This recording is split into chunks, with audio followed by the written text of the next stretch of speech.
د نن ورځې د پیل څو ډیر مهم او تازه خبرونه. په افغانستان سیمه او نړۍ کې څه روان دي، بشپړ جزئیات په ویډیو کې تر پایه کتلی شئ. درنو لیدونکو ستړي مه شئ. پاکستان د افغان کډوالو د شکایتونو اورېدو مرکز پرانستی دی. په هیواد کې د ماشومانو ګوزڼ ضد 4 ورځنی سرتاسري کمپاین پیل شوی.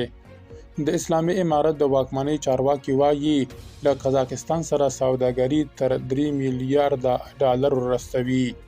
یونیسف خبر ورکړی چې تیر کال په افغانستان کې 400,000 کورنیو ته نغدي مرستې ویشل شوي دي. د نړۍ د کاتولیکانو مشر پاپ فرانسیس د 88 کلونو په عمر ومړ. د پارکچسټر ټایمز د راپور له مخې د افغانستان د شاهي کورنۍ څخه 33 کلنه ماري کبیر سراج بیشوپینګ د امریکا په بهرنیو چارو وزارت کې د افغانستان د چارو مشره ټاکل شوې. هغې تر دې وړاندې د امریکا په ولسي جرګه او بهرنیو چارو وزارت کې دندې ترسره کړې دي. د اسلامي امارت د واکمنۍ د کرنې، اوبو لګولو او مالدارۍ وزارت چارواکي وایي چې افغانستان له سختې وچکالۍ او د اقلیمي بدلون له ناوړه پایلو سره مخ دی او دا حالت د هیواد پر کرنې او مالدارۍ نیغ اغیز کوي. د رویټرز او ایپسوس یوه ګډه اندپوښتنه ښیي چې د امریکا له ولسمشر څخه ډیری امریکایان ناخوښ شوي او نوموړي خپل ګرانښت بایللی.